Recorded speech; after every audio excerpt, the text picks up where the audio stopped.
నమస్తే. Welcome to VSB Telugu audio novels or కథలు. నవల శీర్షిక వెన్నెల నీడ. రచన విడియాల చంద్రశేఖరరావు గారు. చదువుతున్నది ధనలక్ష్మి. ఇక కథలోకి వెళితే, మనసు సంధ్యాకాశం. అది ఎప్పుడు ఏ రంగులు మార్చుకుంటుందో చెప్పలేము. సంధ్య వెన్నెల సెలయేటి వంపులో నెలవంక ఉయ్యాలు లూగుతుంది. నల్లని పిల్ల మబ్బులు నెలవంకను ఆలింగనం చేసుకుని అంతటితోనే సంతృప్తి చెంది తరలిపోతున్నాయి. నీటిలో ఆ మబ్బుల నీడలు ఈదులాడే జ్యోత్స్నాభి సారికల్లాగా కనిపిస్తున్నాయి. ఒక నీడ మాత్రం ఊగుతుంది కానీ సాగిపోవటం లేదు. ఒడ్డున ఇసుక గుట్టల మీద నిలబడి ఉన్న చంద్రిక నీడ అది. సంధ్యకు ముందే వచ్చి నిలబడిందామే. అందం తనుకున్నది. ఎందుకు ఈ అందం? అందాన్ని అందించి ఆత్మను లాక్కోగలగాలి. తన నమ్మినవాడు అందంతో పాటు ఆత్మను కూడా స్వీకరించేవాడై ఉండాలి. అలాంటి ప్రియుని కోసమే ఆమె మనసు అన్వేషిస్తుంది. హృదయాన్ని రోజుకొక రకపు పువ్వులా కొమ్మగా మార్చి తన ప్రియుని పాదాల మీద ఆవిరులన్నీ విదిలించేది. ఎవరా ప్రియుడు? అతడొక ఆధ్యాత్మిక తత్వవేత్త. తనతో బాటే ఎంబీబీఎస్ చదువుతున్నాడు. అందంలో ఒకరికొకరు తీసిపోరు. అయితే కృత్రిమ అందాలు ఎవరికీ లేవు. అతని పేరు శ్రీధరబాబు. అందరూ అతని అందానికి ముగ్ధులవుతారు. ఎందుకంటే అతనిలో అందం కంటే ఆకర్షణ ఎక్కువ. వెన్నెలను చెలిమి చేసుకుని ఏమరుపాటుతో ఎదురు చూస్తున్న చంద్రిక ముందు తన నీడతో పాటు మరొక నీడ పక్కకు వాలింది. సెలయేటిలో రెండు నీడలు కలిసి ఊగుతున్నాయి కానీ సాగిపోవటం లేదు. చంద్రిక అన్నాడు మెల్లగా. అతని నోటి వెంట నుంచి వెలువడిన తన పేరు నరాలు బిగించిన తీగపై రాగాలాపన చేస్తున్నట్లు తోచిందామెకు. అతని వంక చూచింది. అతడు రెండు లేత చిగుళ్ళు త్రుంచి జత చేసి చెక్కిట రాచుకుంటున్నాడు. చంద్రిక అతనిని పలుకరించబోయింది. అంతలోనే అడ్డు వచ్చింది పాడు సిగ్గు. అంతటితో కుదించుకుంది. ఆమె మౌనాన్ని భంగపరిచి ప్రత్యుత్తరం అందుకోవాలనే తొందరలో అతనొక గులకరాయి తీసి నీటిలో విసిరికొట్టాడు. సెలయేటిలో కలిసి ఊగుతున్న రెండు నీడలు అలలకు ఆకారాలు మారి బెదిరి చెదిరిపోయాయి. స్త్రీకు తన సౌందర్యమే ఒక్కొక్కప్పుడు తనకు శత్రువవుతుంది. అహంకారం అగ్నిజ్వాలగా మారుతుంది. కానీ చంద్రిక విషయంలో అలా కాదు. ఆమె సౌందర్యం పవిత్రమైంది. కనుకనే శ్రీధరబాబు ఆమెను ఆదరాభిమానాలతో ఆప్యాయంగా స్నేహం చేసుకున్నాడు. చంద్రిక నుంచి సమాధానం లేకపోయేటప్పటికీ అతను విస్తుపోయాడు.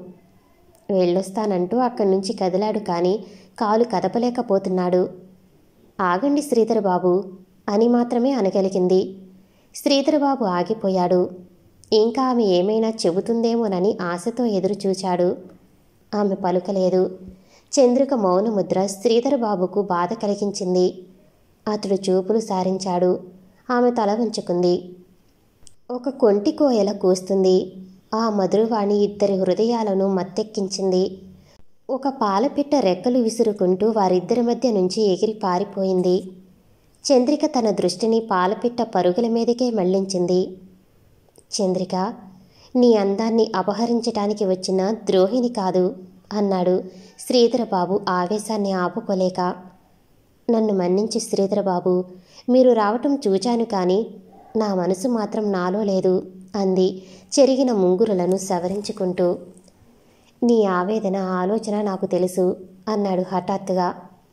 ఏమిటది మీకు తెలిసింది? అంది దీనంగా, నిద్రలేని కళ్ళు నీరసంగా మూతల పడుతున్న ముఖంతో. మీ అమ్మ వ్రాసిన ఉత్తరం జ్ఞప్తికి వచ్చిందా? మళ్ళీ ఆ ఉత్తరం సంగతి చంద్రికకు గుర్తుకు తేగానే ఆమె మనోకాశంలో ఆషాఢ మేఘాలు కమ్మినట్లు తోచిందామెకు. ఆ మేఘపు టంచుల్లో మెరుపులు మెరిశాయి. తన ఆశయాలు ఉరుములుగా మారి మారుమోగుతున్నట్లు భయపడింది. అతని చేతులతో తన ముఖాన్ని మూసుకుంది. ఆమె రెండు చేతులు కలిపి తన మెడలో హారంగా వేసుకున్నాడు. ఆమె అతని ఎదపైన వాలింది. ఇద్దరూ కాసేపటికి తేరుకున్నారు.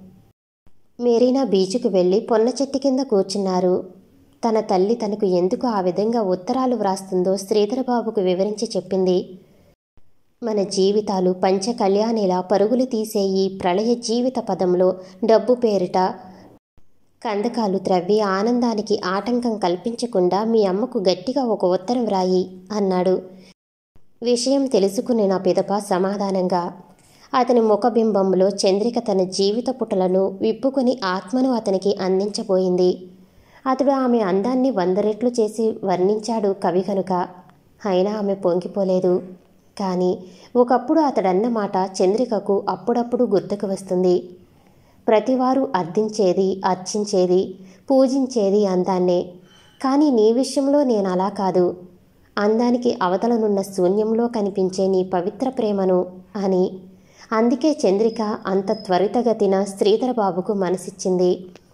శ్రీధరబాబు ఈ లోకంలో అని ఏదో చెప్పబోతుండగానే అంతలోనే చంద్రిక మాటకు అడ్డు వచ్చి, చంద్రిక, మైమర్చి మాట్లాడబోతున్నావు.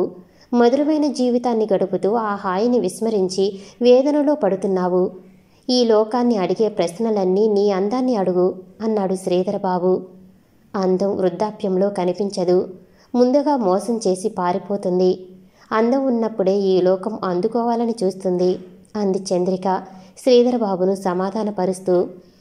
ఇందుకు నువ్వు ఎవరిని ఉద్దేశించి మాట్లాడుతున్నట్లు అన్నాడు అనుమానంగా. ఈ లోకాన్ని. కాకపోతే కన్నతల్లి కూడా కూతురు సుఖం కన్నా కష్టాలు తీర్చేది డబ్బు అని దానికి లోబడాలని అంటుందా అంది. శ్రీధరబాబుకు ఏమీ తోచలేదు. నిజమే, ఎందుకు తోస్తుంది? అతడు ఆలోచనలో పడ్డాడు. తను పేద కుటుంబంలో పుట్టటం వల్ల మిత్రుల ఆదరాభిమానాలతో చదువుకుంటున్నాడు. తాను యువకవి గనుక సభలలో చంద్రిక ప్రార్థనా గీతాలు పాడేది. ఆ పరిచయమే ఇంతవరకు తీసుకువచ్చింది. ఒకరినొకరు అర్థం చేసుకున్నారు. కాకపోతే ఆ కళాశాలలో ఎంతమంది విద్యార్థులు లేరు? అందులో పైలాపచ్చీసులో ఉన్న పడుచుకుర్రాళ్ళు, ధనవంతులు, అందగాళ్ళు అన్ని రకాలు ఉన్నారు. ఎందరున్నా చంద్రిక మనసు శ్రీధరబాబు మీదనే వాలింది. చంద్రిక, మీ అమ్మ ఉత్తరంలో పేర్కొన్నట్లు ధనవంతుని కుమారుడు ప్రహ్లాదరావునే వివాహమాడరాదు అన్నాడు ఎంతగానో యోచించి తన అభిప్రాయాన్ని వ్యక్తం చేస్తున్నట్లు. ఆ మాట వినేసరికి చంద్రికకు ప్రహ్లాదరావు ప్రతిబింబం ఆమె ముందు ప్రత్యక్షమైంది. అతడు బలవంతంగా చంద్రిక చేయి పెట్టి లాగుతున్నట్లు భ్రమపడి కెవ్వున కేక వేసింది. కుప్పలాగా శ్రీధరబాబు పాదాల పక్క కూలిపోయింది. మనసిచ్చి మాట్లాడుకోవటమే కానీ శ్రీధరబాబు ఇలాంటి సంఘటనలు ఎప్పుడూ చూడలేదు. ఇది అతని జీవితానికి పరీక్షా సమయం అనుకున్నాడు. చంద్రిక చెయ్యి పుచ్చుకుని బ్రతిమలాడాడు. బీచ్లో షికారుకొచ్చిన వారంతా వింతగా చూస్తున్నారు. చంద్రిక తెప్పరిల్లి తేరుకుంది. వారిద్దరూ చుట్టూ చేరిన జనసమూహాన్ని చూచి ఆమె సిగ్గుపడింది. మరేమీ లేదు, కళ్ళు తిరిగాయి అంతే అంది. ఇద్దరూ లేచి వెళ్ళిపోయారు. చంద్రిక పేద కుటుంబంలో పుట్టి పేదరికం ఉగ్గుపాలతో జీర్ణింప చేసుకుంది. తన తల్లి చంద్రికను అప్పుడప్పుడు హెచ్చరిస్తుండేది. మన కుటుంబాన్ని విచ్ఛిన్నం చేస్తున్న ఈ దారిద్ర్యాన్ని జయించాలి. తన తల్లి బోధించిన ఈ చిన్ననాటి మాట పాతకట్టి రోజూ పాడుకునేది చంద్రిక. అంతేకాక తాను డాక్టరై పేదలకు సేవ చేస్తూ తన ప్రతిభను చాటి ఆ లక్ష్యాన్ని సాధించుకోవాలనుకుంది. చంద్రిక అపూర్వ సుందరి. ఆమె నేత్రగోళాలు ఎట్టి అంధకారంలోనైనా దగదగా మెరుస్తాయి. చిరుముంగురులు ఎంత పిల్లగాలికైనా రెపరెపా కొట్టుకుంటాయి. తన పలువరుసలు ఎంత చిన్న మాటకైనా తళతళా మెరుస్తాయి. ఇక శ్రీధరబాబు సంగతి వేరే చెప్పనవసరం లేదు. అతడు అన్ని పరీక్షల్లో ప్రథమ శ్రేణిని అందుకునేవాడు. పాత కొత్తల మేలికలయక అతని కళానికి శ్రీరామరక్ష. కొత్త కవులు అతన్ని కోవిదుడంటారు. పాత కవులు అతనిని బాయి అంటారు. విద్యార్థి దశలోనే ఇంత పేరు సంపాదించుకున్న శ్రీధరబాబు కూడా పేద కుటుంబంలోనే పుట్టాడు. చంద్రిక, శ్రీధరబాబులిరువురు మెడికల్ కాలేజీలో ఒకే తరగతిలో చదువుకుంటున్నారు. రూపంలోనూ భావాలలోనూ ఒకరికొకరు తీసిపోరు. వారిరువురి మధ్య పరస్పర సన్నిహితం ఏర్పడటంలో ఆశ్చర్యమేమీ లేదు. శ్రీధరబాబు అప్పుడప్పుడు చంద్రిక రూముకు వస్తుండేవాడు. ఇద్దరూ కలిసి అలా బీచ్కి వెళ్ళేవారు. మరునాడు మళ్ళీ బీచ్కొచ్చారు. చంద్రిక ధరించిన లేత బంగారు నీడల చందేలి చీర తెల్లని ఆమె దేహానికి విచిత్రమైన కాంతినిచ్చింది. కాటుక నలుపెరగని తేనె కళ్ళు తడిగా మెరుస్తున్నాయి. జడలోని జాజిపూలకు మగతపోతూ ఉంది. సుందరమైన ఆమె ముఖబింబం సున్నితమైన మందహాసంతో వికసిస్తుంది. చంద్రిక, ఇన్నాళ్ళు మన జీవితాలు వెన్నెల రాత్రిలా గడిచిపోయాయి. ఇప్పుడు వెన్నెల నీడలో కూర్చున్నాం. రేపటి నుంచి మనకు సెలవులు. బహుశా మీ ఊరు వెళ్తావు కాబోలు. ఎప్పుడైనా నేను నీకు గుర్తుకు వస్తానా అన్నాడు నిరాశగా నిట్టూరుస్తూ శ్రీధరబాబు. అంత మాటలకు శ్రీధరబాబు, నేనెక్కడున్నా మనసు నీ దగ్గరే ఉంటుంది. నీ జన్మ ఒక తీరు, నా జన్మ ఒక తీరునా అని సమాధానపరిచింది చంద్రిక. చంద్రిక సమాధానానికి శ్రీధరబాబు సంతోషపడ్డాడు, కానీ ప్రకటించలేదు. అతని ఆశలు చెగుచ్చాయి. చంద్రిక శాశ్వతంగా తన సొత్తేననుకున్నాడు. ఊహకందని ఆనందంతో అతని మీద అదృష్టం జారిపడిందని భావించాడు. చంద్రిక అన్నాడు. తీయగా అతని తన్మయత్వం గమనించిన చంద్రిక ఇంతటి ఆపేక్షని ఇన్ని రోజులు ఎలా ఉపేక్షించగలిగాను అనుకుంది. ఒక్క నిమిషం శ్రీధరబాబు కేసి చూచి తలదించుకుంది. రేపు మా అమ్మకు ఉత్తరం వ్రాస్తాను అంది. కానీ శ్రీధరబాబుకు అర్థం కాలేదు. ఏమని వ్రాస్తావు అన్నాడు. చంద్రికకు మాట పెగల్లేదు. అతని వంకకు దృష్టి మరల్చకుండానే మన వివాహం సంగతి అని హఠాత్తుగా లేచి నిలబడింది.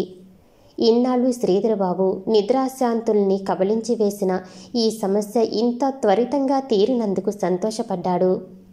కానీ ఈ లోకపు రీతులు, సమాజం నిర్మించిన చట్టాల గురించి ఆలోచించలేదు. వారిద్దరూ రెక్కా రాసుకుంటూ నీలిమబ్బులో తేలిపోయే చకోరీ పక్షుల జంటలాగా సుఖస్వప్నంతో ఇంటికి చేరుకున్నారు. మరుసటి రోజు ఉదయం చంద్రికకు తన తల్లి వద్ద నుంచి జాబు వచ్చింది. నీ వివాహం ప్రహ్లాదరావుతో నిశ్చయించాను. అతనికి శ్రీధరబాబుకు ఆర్థిక స్థితిగతులలో ఉన్న తేడా నీకు తెలియంది కాదు. శ్రీధరబాబు నుండి నిన్ను వేరు చేస్తున్నందుకు విచారించకు. అది నీ మంచి కోసమే. మన కుటుంబాన్ని విచ్ఛిన్నం చేసిన దారిద్ర్యాన్ని మనం జయించాలంటే నీవు ప్రహ్లాదరావుని వివాహమాడాలి. త్వరపడకపోతే అతను ఎవరినో చేసుకుంటాడు. మన ఆశలు, ఆశయాలు నాశనం కావచ్చు. ఎన్నో కష్టాలు పడి నిన్ను పెంచాను, పెద్ద చేసి చదువు చెప్పించాను. ఇది నీ సుఖం కోసం నేను కోరే తుది కోరిక. నీవు నా మాట వింటావని నాకు తెలుసు. ఈ జాబు చూసిన తక్షణం బయలుదేరి రావాల్సింది అని జాబు వ్రాసింది చంద్రిక తల్లి. ఆ జాబు చదువుకున్న మీదట ఆమె హృదయం తల్లడిల్లింది.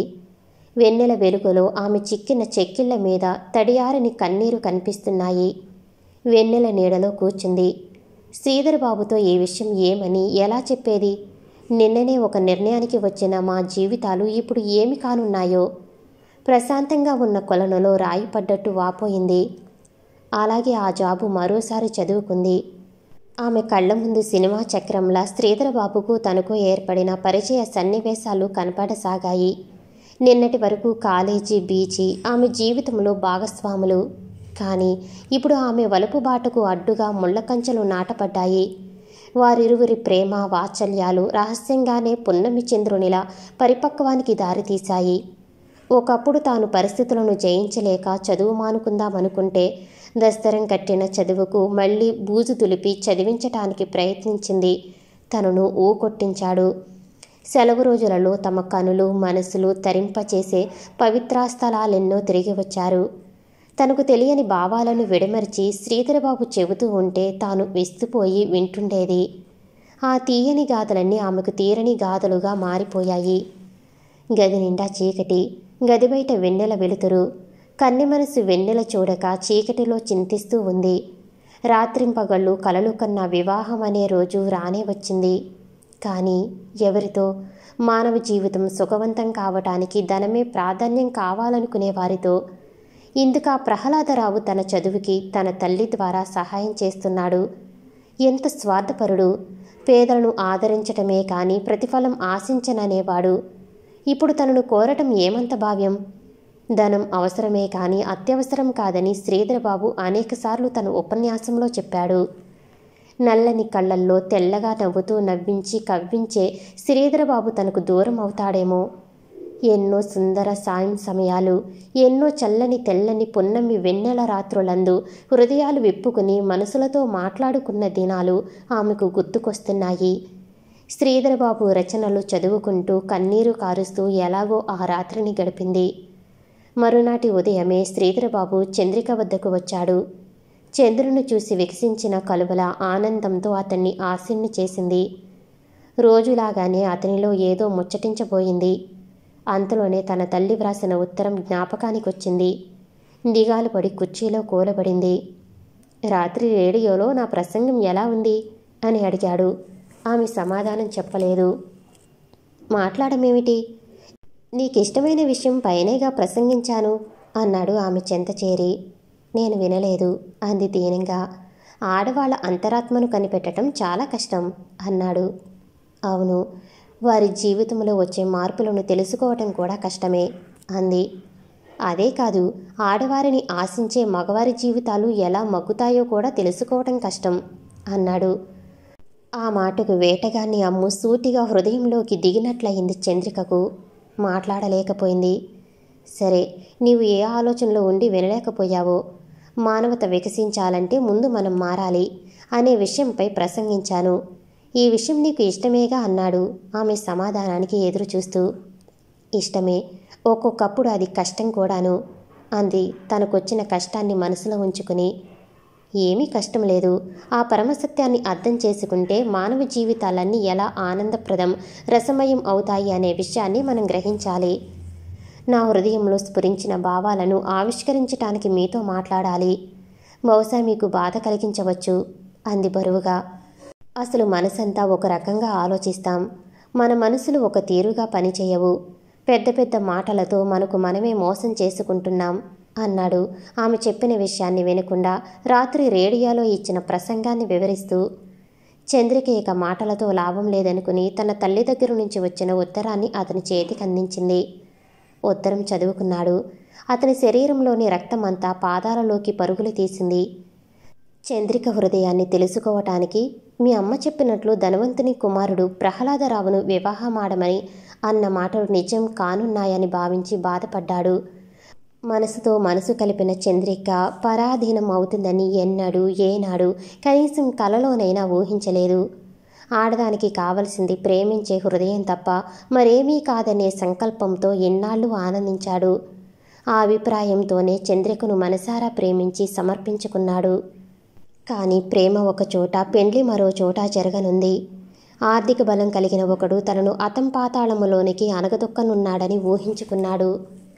శ్రీధరబాబు, రాత్రికే మా ఊరు వెళ్తున్నాను అంది. శ్రీధరబాబు కనులు అశ్రుపూరితాలయ్యాయి. ఇక నా నుంచి శాశ్వతంగా వెళ్ళిపోతున్నావా అన్నాడు కన్నీరు తుడుచుకుంటూ. లేదు శ్రీధరబాబు, అమ్మను ఎలా అయినా సమాధానపరిచి సుముహూర్తం పెట్టించి శుభలేఖ పంపుతాను అంది. నాశనమైన ఆశలు తిరిగి చిగురించాయి. ఇన్నాళ్ళు నా హృదయంలో బంధించుకున్న చక్కని చంద్రిక రూపం మరువలేను. చిక్కని చీకట్లు చూడలేను. నా జీవితాన్ని అంధకారంలో పడవేయకుండా వెన్నెల నీడ కాదు, నీడలేని వెన్నెలను కురిపించు అన్నాడు ఆమె రెండు చేతులు తన హృదయంపైకి తీసుకుంటూ. అపోహ, ఆగ్రహం చంద్రికను అబలను చేశాయి. పెంపొందించుకుంటున్న కోపం, అవ్యక్తమైన ఆవేశం ఆమెలో విజృంభించాయి. మెదడు పనిచేయటం మానివేసి ముద్దువారింది. ఏ విషయాన్ని బాహ్యంగా ఆలోచించలేని స్థితికి దిగజారిపోయింది. స్త్రీకి చదువు, సౌందర్యం శోభనిస్తాయి. ఆ శోభను అనుభవించటానికి పురుషులు పన్నే పన్నాగాలు అనేకం. స్త్రీ ఒకరిని ప్రేమిస్తే మరొకరు ఆమెను వివాహం చేసుకోవటానికి నిర్ణయించుకుంటారు. ఇంతకు స్త్రీ ప్రేమక, పెండ్లిక, దాసురాలు ఈ విషయాలతో చలనమును కోల్పోయి చంద్రిక స్తంభించిపోయింది. యథార్థమైన పశ్చాత్తాపంతో నిండిపోయిందామె హృదయం. తానేదో తప్పు చేసినట్లు శ్రీధరబాబును క్షమించమని అడుగుదామనుకుంది. కానీ అంతటి సాహసం కూడా ఆమెకు లేకపోయింది. ఒక్కసారి కళ్ళెత్తి శ్రీధర వంక చూసింది. అతడు ఆమె వంకే చూస్తున్నాడు. ఆ చూపులలో కరుణ కనిపించింది. చంద్రికకు పశ్చాత్తాపం పట్టలేక చేతులతో ముఖం కప్పుకొని కన్నీరు కాలుస్తుంది చంద్రిక. శ్రీధరబాబు తెల్లబోయాడు. అతని మీదనున్న ప్రేమను ఆమె ప్రదర్శిస్తున్నందుకు ఎంతగానో నొచ్చుకున్నాడు. ఆమెను సమీపించి ఆమె చేతులను తొలగించి ముఖంపైకెత్తాడు. చంద్రిక, ఎందుకలా బాధపడతావు అన్నాడు జాలిగా ఓదారుస్తూ. చంద్రిక అతని మీదకు ఒరిగి మరీ బిగ్గరగా ఏడ్చింది. మళ్ళీ మిమ్మల్ని కలుసుకుంటానా శ్రీధరబాబు అంది నిరాశాపూరితమైన దుఃఖ కంఠంతో. ఆమె మాటలి ధోరణిని బట్టి చూస్తే ఇక చంద్రిక తనకు దక్కదనుకున్నాడు. తన తల్లి మొండి పట్టుదల తనకు తెలుసు గనుకనే ఆ మాట అందనుకున్నాడు. చంద్రికతో ఎంత చనువుగా మాట్లాడినా, కళ్ళల్లో ఎంత ప్రేమ వలికించినా శ్రీధరబాబు ఆమెను అనుభూతిగా పొందటానికి ఆశించలేదు. భారీగా పొందాలని చూచాడే కానీ క్షణసుఖాన్ని అనుభవించి తన కామాన్ని అణుచుకోవాలని అతను యత్నించలేదు. అదే అతనిలో ఉన్న ప్రత్యేకత. అందుకే ఆయనను ఆధ్యాత్మిక తత్వవేత్త అంటారు అందరూ. ఆ మాటకు సార్థకత చేకూర్చాడు. ప్రేమతో పెనవేసుకున్న మనసులు ప్రశాంతంగా ఏకాంతంలో వెన్నెల రాత్రులు గడిపిన సమయాల్లో మరో పురుషుడైతే ఆమెను తప్పక పొంది ఉండేవాడు. రైలు కదిలే వేళయింది. శ్రీధరుని కనుల కాంతుల చంద్రిక హృదయ పలకం మీద ప్రతిఫలించి గిలిగింతలు పెడుతున్నాయి. రైలు కిటికీలో నుంచి తొంగి చూస్తున్న చంద్రకాంతి ఆమె నుదుట ముద్దులు పెట్టుకుంటున్నాయి. చంద్రిక, ఎప్పుడు మన శాశ్వత కలయిక అన్నాడు శ్రీధరబాబు ఆమె కళ్ళల్లోకి తన చూపును దీర్ఘంగా ప్రసరింపచేస్తూ. చంద్రిక మూర్తిభవించిన సౌందర్య దేవతల నిండు యవ్వనంతో పొంగిపొరలే యవ్వన కాంతులు దొర్లిపోతున్నాయి. ఎన్నడూ విడవడక కాలపుటంచులకి తేలిపోయే ఐక్య జీవితం ఆశించిన శ్రీధరబాబు పలుకులు వినగానే చంద్రికకు అమృత చినుకులు తన మీద చిలికినట్లుగానూ తోచాయి. ఆ చినుకులను చూరగోనే మధుర క్షణం కొరకు తాము వేచియున్న దానివలే త్వరలోనే మన ఆశయాలు నెరవేరుతాయి అని సమాధానపరిచింది. ఇంజిన్ కోత పెట్టింది. రైలు కదులుతుంది. ఇక వెళ్ళిరా శ్రీధరబాబు అంది దీనంగా. ఇంతలో బండి కదిలింది. చంద్రిక చేతిలో ఉన్న శ్రీధరుని చేతులు విడదీసింది. తన చూపు దూరమయ్యేంత వరకు చంద్రిక అలాగే దిగాలుగా చూస్తూ కూర్చుంది. రైలు శరవేగంతో నిప్పులు చెరుగుతూ పోతూ ఉంది. శ్రీధరుడు చేతి రుమాలు ఊపుతూనే ఉన్నాడు. కనుచూపు మరుగయ్యే వరకు తాను అక్కడి నుంచి కదలలేదు. చిన్న చిన్న పల్లెల మీదుగా పరుగులు తీస్తుంది రైలు. చుట్టూ ఉన్న పచ్చని పైరులు నృత్యం చేస్తున్నట్లుగా చెట్టు పరిగెత్తుకుని పోతున్నాయి. రైలు చక్రాలు ఎంతో వేగంతో ముందుకు నడుస్తూ ఉంటే అంతకన్నా వేగంతో చంద్రిక మనసు వెనుకకు తిరిగి శ్రీధరబాబు వద్దకు పరిగెడుతుంది. శ్రీధరబాబు నిరాశతో ఇంటికి చేరుకుని ఉంటాడు. తన ఎడబాటుకు అతడు ఏ అగాత్యానికి పాలుపడతాడో అనే ఆలోచనలు ఆమె బుర్రను ఆక్రమించాయి. వివిధ రకములైన ఆలోచనలు నిలువెత్తున ఆమె మీద పడుతున్నాయి. బెర్త్ మీద తన హోల్డులాలను పరిచి తలవాల్చింది. కిటికీలో నుంచి కనబడే ప్రకృతి ఆమె కంటికి వికృతంగా కనిపించింది. ఆ ప్రకృతి మీదనే స్వారీ చేస్తుంది రైలు. పచ్చని సిల్కు చీర కట్టుకుని వరించిన మేఘాలను పిలుస్తుంది ఆకాశం. ఆకాశంలో సరస సల్లాపాలు ఆడే మేఘాలు గంభీరమైన రైలు ఇంజిన్ కూతకు చెల్లా చెదరై పారిపోతున్నాయి. వలచిన వరుడు తిరిగి రాడని ఆకాశం ఘోషిస్తుంది. పారిపోయిన మేఘాలు స్థానే ఇంజిన్ పొగ నింపుకుంది. ఆకాశమంతా నల్లని మబ్బులుగా మారిపోయింది. ఆ మబ్బుల ముసుగు వేసుకుని ముసలిచంద్రుడు భూగర్భంలో కలిసిపోయాడు. సూర్యోదయంతో పాటు రైలు విజయవాడ చేరుకుంది. ప్రహ్లాదరావు స్టేషన్కొచ్చాడు. ఆ పెట్టెలోనే ఎవరినో ఎక్కిస్తున్నాడు. చంద్రిక రైలు దిగింది. ఒక చేత్తో ఒకరికి వీడ్కోలు చెబుతున్నారు. మరో చేత్తో చంద్రికకు స్వాగతం ఇస్తున్నాడు. లైసెన్స్ కూలీలు పిలిచాడు. కారు మీకోసం సిద్ధంగా ఉందన్నాడు. ఆ శ్రమ మీకక్కర్లేదు. ఇందులో నాకు శ్రమేముంది? ఈ ట్రైనుకు మీరు దిగుతారని కారు తీసుకొచ్చాను. నా ఓటి దానికి కారులెందుకు, కాళ్ళుండగా? అయినా ఆ కారు ఎక్కే యోగ్యత అందరికీ ఉండదు అని ప్లాట్ఫారం దాటింది. ఆమెను అనుసరిస్తూ ప్రహ్లాదరావు బయటకొచ్చాడు.